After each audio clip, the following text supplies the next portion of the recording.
Man, it's a good day to be doing a podcast on the Media Row podcast with me, Justin Miller. Welcome, everyone, to this bright and sunny, beautiful, I don't care if it's negative 18 or whatever the hell it is outside. It is a beautiful day to wake up on this Tuesday morning. Man, last night was fun, and if you can't tell, wearing my Ohio State gear, getting ready to buy some new Ohio State gear because Ohio State wins against Notre Dame in the national championship last night. We'll get to that game, of course, and also preview ahead of tonight a couple of interesting Missouri Valley Conference matchups. You have a really intriguing one in Belmont, and then I think one that could be an upset that, a lot of people are leaning towards Illinois State, and Indiana State hasn't looked good. But I may give some few keys to why maybe Indiana State pulls off this road upset. But man, welcome to the Media Row podcast with me, Justin Miller. Last night was awesome. I mean, no other way to really put it. A 34-23 Ohio State victory. The first team to ever win the 4-team playoff. And 10 years later, the first team to ever win the 12-team playoff. I love it. And a game that started out looking like it'd be a comfortable night turned into me standing up behind the couch, pacing, stressing, yes, cursing. Turned into a stressful night, but a great night nonetheless. And so before we jump in, as always, make sure to like, subscribe, comment, all that good stuff. We're out on Spotify, Apple Podcasts, YouTube, all that good stuff. Make sure to follow along on social media at Twitter, Instagram. TikTok is up and alive, so follow us on TikTok until that goes away, I guess. Again, I don't know what's happening there. But make sure to like, subscribe, comment. Always appreciate the fans reaching out, so always appreciate you guys. So here we go. Let's break down last night. Ohio State wins the national championship over Notre Dame 34-23. Like we said, first team to win the 4-team playoff, first team to win the 12-team playoff. And what a run. This was a generational run by Ryan Day. I mean, in the matter of 6 weeks, this team went from having, their lowest point, losing to Michigan, your bitter rival, on your home field as the number 2 team in the country, embarrassing loss because Michigan was not good. And you have people saying Ryan Day should be fired. And go back and listen. I mentioned how after that game, it was very emotional, and how if Ryan Day loses in the first round of the college football playoff at home, those conversations probably need to be had. I'm not saying he needed to be fired, but they're going to get louder, and it's harder to ignore. With the talent he has on that roster, to ignore losing to Michigan once again at home and then losing in the first round of the playoffs. You don't even get a first round playoff win. You don't have a single win. That's bad. But he wins against Tennessee, so right then and there, I was like, all right, he's fine. Ryan Day, your job is safe. You won a playoff game. And he's set up with the hardest route to the national title game, where you have to go through Tennessee, then you'd have to go through the number 1 team in the country, and then you'd have to go with the runners-up in the SEC and a team that has been in the top 5 basically all season long in Texas. And then you play in the national title game, which is anyone's game at that point. And so he gets through Tennessee. His job is fine, despite what the media says and despite what some crazy fans say. But then he takes down and handles Oregon in the Rose Bowl. Then he takes down Texas in an ugly, sloppy game, but thank God as Jack Sawyer to come up with that fumble return and put that game out of reach late. And then against Notre Dame last night, they just came out aggressive. Did everything we were asking for in the pregame show. They followed the keys came out aggressive, was passing the ball, wasn't forcing anything. And despite going down 7-0 early off of an amazing first drive by Notre Dame, where, what was it, 18 plays, like 9 minutes, or maybe even longer, but took up most of that first quarter off of one drive. But it didn't bother Ohio State. They came out, they trusted their offense, they put up a score right away, then get a big stop on defense, put up another score, and just continued to pile it on early on Notre Dame. And we mentioned third downs were going to be huge. Ohio State was 4 of 9 from third down against Tennessee. And then against Oregon was kind of around that like 3 of 11. And then against Texas was like 3 of 10 or something like that too. So it wasn't efficient. So we knew in a battle against Notre Dame, this was going to be crucial. And they came out 9 of 12 from on third down. 9 of 12. And none bigger than 3rd and 11, game on the line. You don't convert here. You give the ball back with 2 minutes to go. Notre Dame's only down by a touchdown and a 2-point conversion. They've had all the momentum in the fourth quarter, and you finally do. Chip Kelly finally calls a deep shot to Jeremiah Smith, the best freshman, the best wide receiver in the country, and he comes up with the game-sealing grab. Just an unbelievable night. So much fun to watch. Balanced offense, too. Another key we mentioned that Ohio State was going to have to worry about. And just be, don't force anything. Don't force the run. Take what the Notre Dame defense gives you. And that's what they did. Ohio State, 231 passing yards, 214 rushing yards. This was a great called game for about 3.5 quarters. We'll get into here in a little bit some of my concerns moving on to next season and what we saw from last night that could have easily bit Ohio State, but they were lucky enough to make some crucial catches, some crucial plays down the stretch. But overall, a very well-called game by Chip Kelly and Ryan Day.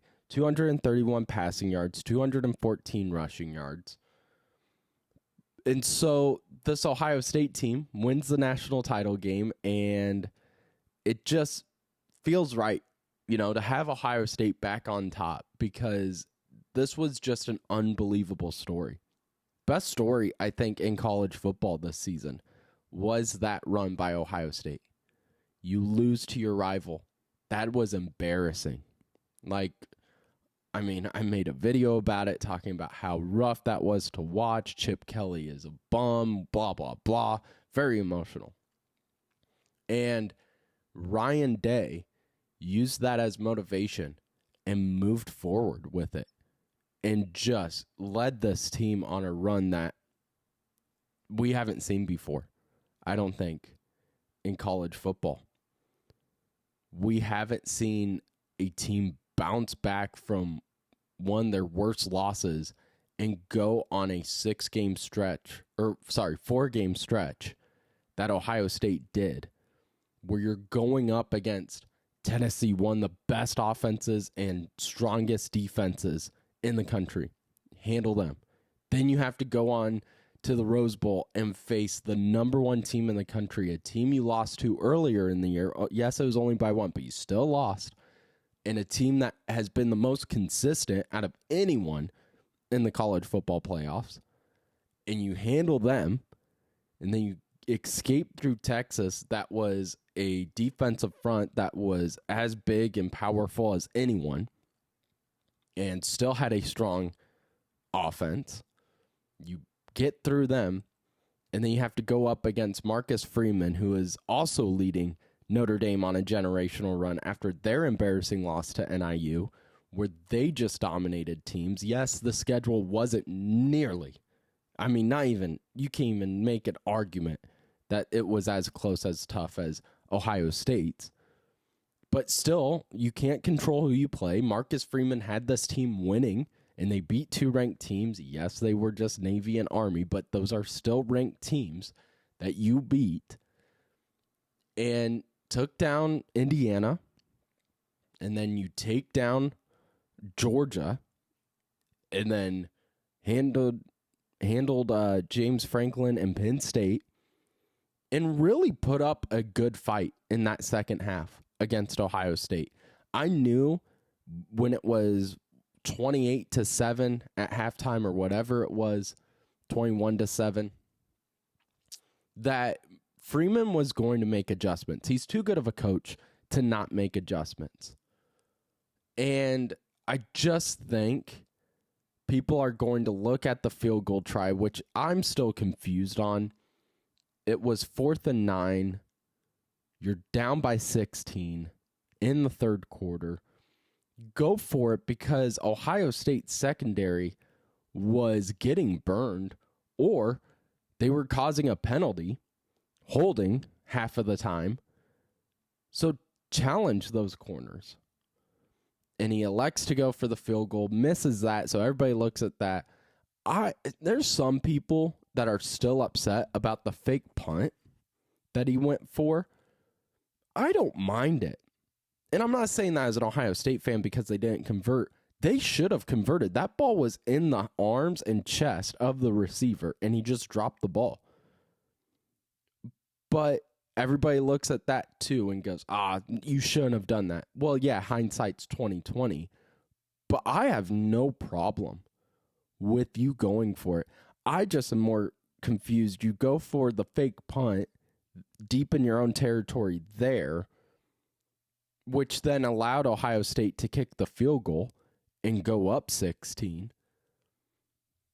But then you don't elect to try to cut down the 16-point lead on 4th and 9. And Freeman gave his press conference and said, they weren't comfortable. They didn't have an offensive play on 4th and 9 that they were comfortable with, would rather be down 13, felt like it was more manageable than 16 points.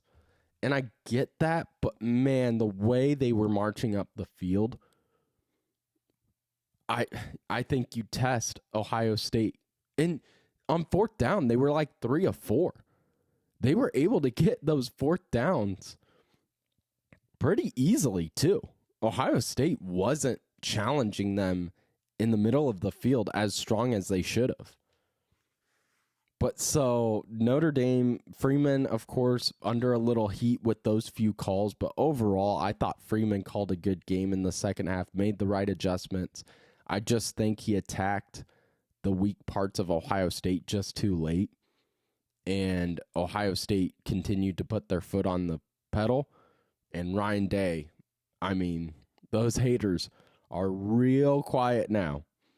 I even had a buddy who was like, all right, Ryan Day's a good coach. I'm like, he's always been a good coach. He's always been a good coach. It was just, he lost to Alabama in the championship, lost to Georgia off of a freak missed field goal.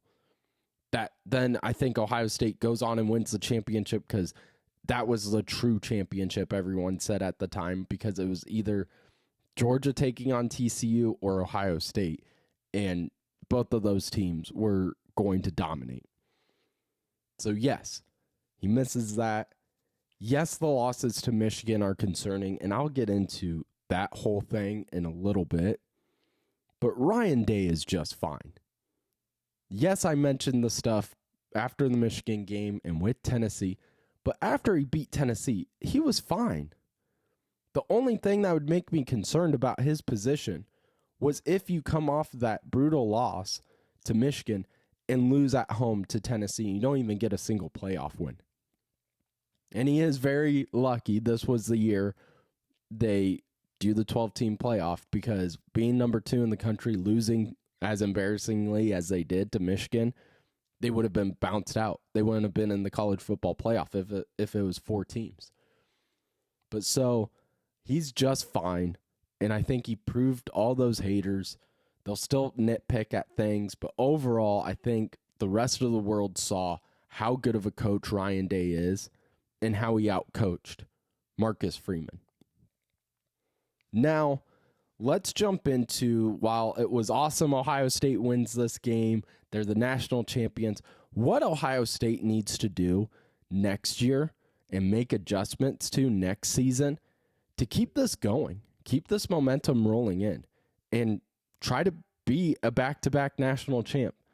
So you're going to see a lot of changes on the defensive and offensive front. Offensive front, it's blatant. You're losing Ibuka. You're losing your two strong running backs in Henderson and Judkins. You're losing Will Howard, who was the offensive player of the game last night. So you're losing a bunch on the offensive end.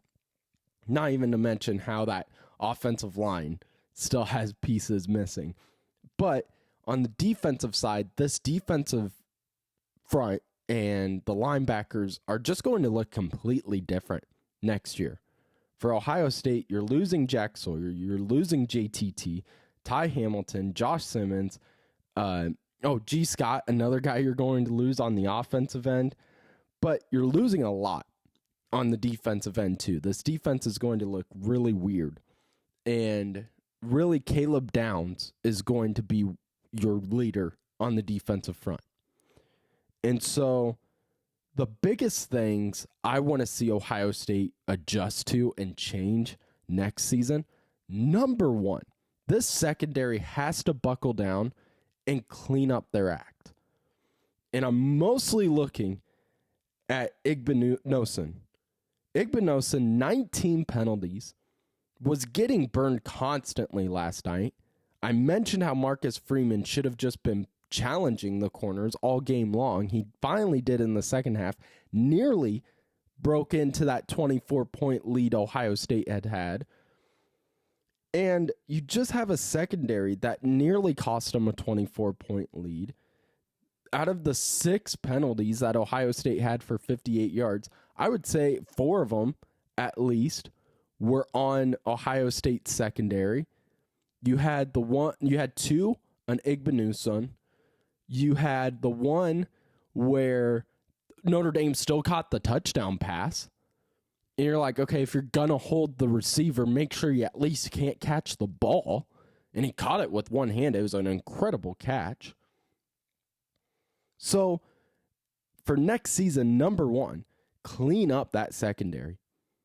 For Ohio State, you cannot be allowing so many big yard chunk plays down the field, and you also can't be committing so many penalties. You are better than that.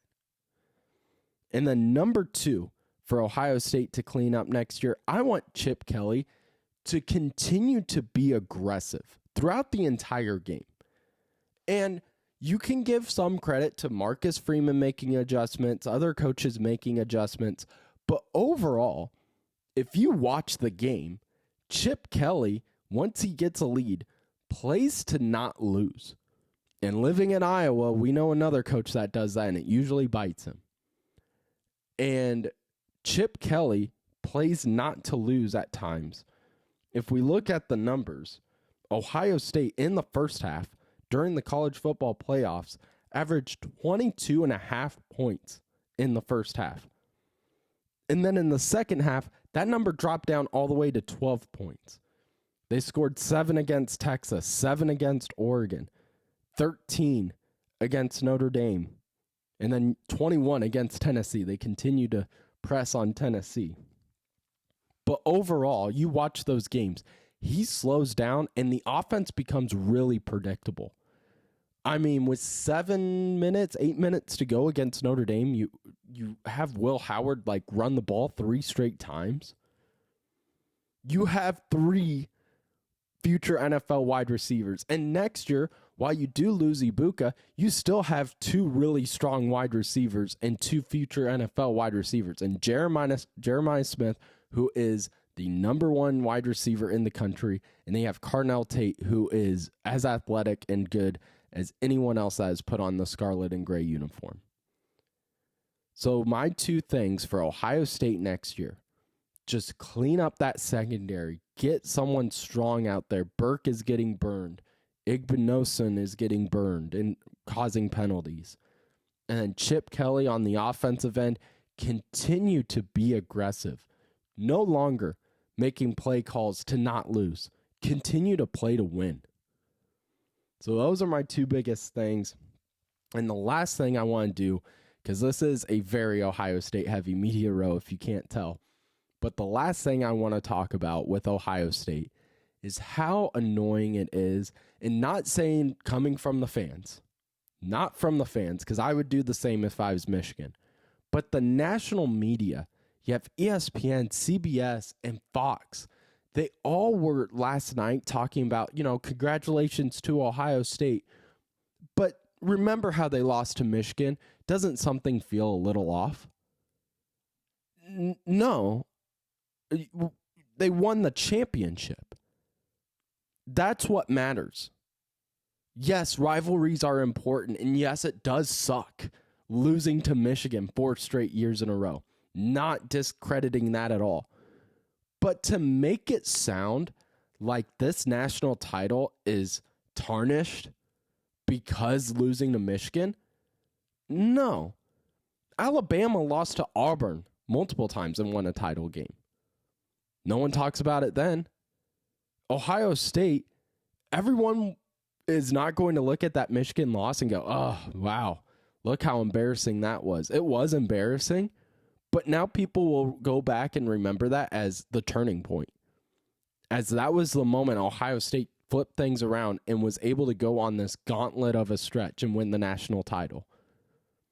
It is not tarnishing anything. The only thing that loss to Michigan means right now is just motivation for next season. That's all it is. But there's no reason to say it tarnished this national title game. All that matters at the end of the year is to put up the trophy. And I think anyone that says, beating Michigan is the number one thing that Ohio State should worry about, I mean, I get it, and I like how it causes emotion and it builds up the rivalry. I understand that. But overall, national titles are what matter. And with the trajectory of college football, I mean, rivalries are just going to lose meaning. It's just what's going to happen. I think for the bigger ones like Michigan, Ohio State, like Auburn, Alabama, it's going to take a longer amount of time. But for us living in Iowa, like the Cy-Hawk Trophy, the Cy-Hawk battle, that's going to go away. And it's probably going to be sooner rather than later. And so rivalries are going to start to mean less. But you know what's always going to stay consistent and mean just as much? A national championship. So that's my little soapbox. And I know Michigan fans will come at me. And again, bring it. I like that is what makes sports awesome. I love it when fans do that. Like I said, if Michigan was in this position where they lost to Ohio State but won the title, would I be sitting there and being like, Ohio State beat the national champion, we're the true national champion? Of course. Yeah, it's fun. It's trash talk. But what bothers me is when you have guys that are getting paid millions on ESPN, Fox, CBS, and trying to push this weak narrative that this national championship is tarnished because of a loss to Michigan. No, they won the national title. That's what's going to be remembered. Whew, there's my little soapbox. So I hope you were ready for an Ohio State rant, but really impressed and so couldn't be happier. Notre Dame, I mean, great season. Way to bounce back after that NIU loss. I'm actually a big Marcus Freeman guy. I think he's fun. I like how, going up against Penn State, he just had this look that he was going to kick ass. And so I like Freeman. He's the first Notre Dame coach in my lifetime that I actually can say I like. Brian Kelly. But so next year will be interesting, and can't believe college football just like that is over in a blink of an eye. Went by real fast. But before we finish up today's show, let's get into real quick the games of the Missouri Valley Conference, because yes, this is more of a Missouri Valley Conference podcast. Game of the night, number one game to focus on at 6:30 on ESPN Plus. Belmont at home against Bradley. Belmont, really strong team at home, only 4-1 or 4-2 at home. 4-1, I think, in like one-score games. Bradley, a really strong team. Yes, they lost to Drake, but since then have really, like we said with Ohio State and Michigan, how that ignited Ohio State. I think that loss to Drake has really woken up this team as we're almost to the halfway point of conference season. Bradley, a 1.5-point favorite. This is going to be an offensive battle because Belmont, as we've said throughout the season, we spoke with Adam Emenecker, and he mentioned it when previewing the Drake game. This is a Belmont team that you're going to have to outscore us. We are a great three-point shooting team, and we're going to try to pour it down on you. And that's what Belmont does. They shoot 47% from the field. But you look on the opposite end of the court, Bradley is just as good of an offensive team, 49% from the field. And they're an experienced team and have an experienced head coach. This is a game that I would take the over, and a game that I think Bradley wins in a back and forth battle because their defense is going to get the stop when it matters. Belmont, I don't have confidence could get a stop late in the game against Bradley when there's so many scores. Montgomery, Dean, Hannah. There's so many weapons and threats for a late possession battle. So I think Bradley wins this game on the road against Belmont, but definitely one to watch tonight because I do believe this one is going to go back and forth. The last two games of the night, one here in Iowa, UNI at home against Missouri State, 7 o'clock on ESPN+. Bears yet to win a Missouri Valley game. There's depth issues with Missouri State. Ben Jacobson does not lose to Missouri State at home. 10.5 to UNI. I could see it being more, but that feels about right as of right now. So I think UNI definitely handles Missouri State. They're a team that can cause issues. We saw what they were able to do against Bradley, but they just don't have depth. They play like 6 guys. And I think UNI is just going to beat them. I think it is going to be a blowout. So give me UNI in that one. And then the other game that I think will be really interesting, and at 7 o'clock on ESPN+ as well, Illinois State at home against Indiana State. Indiana State losing 4 games in a row. And you have a Redbirds team that has really competed well against some of the top dogs in the Valley. And right now they have Illinois State as a 6.5-point favorite. I know that Indiana State is struggling. I know they haven't looked good. But what really concerns me is Illinois State's inability to guard the arc. Indiana State is a good offensive team. And you watch these games that they've lost, they're not taking terrible shots. And Bradley, that game was just, Bradley was on a different level. But other than that, this is a team that they take good shots. They just weren't falling. And now you have an Illinois State team that cannot guard the arc. They give up an average of 9 threes per game. Indiana State makes an average of 10. And if we go back and look at that Drake-Illinois State game, Drake is not a great three-point shooting team during this stretch. They've been struggling shooting the three ball, averaging about 3 or 4 a game, it felt like. And then they go up against Illinois State at home and put in 11, I believe, against the Redbirds. Definitely double digits. But the Redbirds just can't guard the arc. And I think in a game that neither team has a great defensive front, this is going to be an upset. I think Indiana State wins this game on the road against Illinois State. They snap out of their 4-game losing streak, and it comes from the three ball. Illinois State will try to make adjustments, but man, we haven't seen them work so far. Giving up 9 threes a game, and now you're going up against a team that has one of the best three-point shooting teams in the Valley, averaging 10 made a game. So give me Indiana State taking down Illinois State as my upset for tonight. So yes, a very Ohio State heavy game or Ohio State heavy podcast.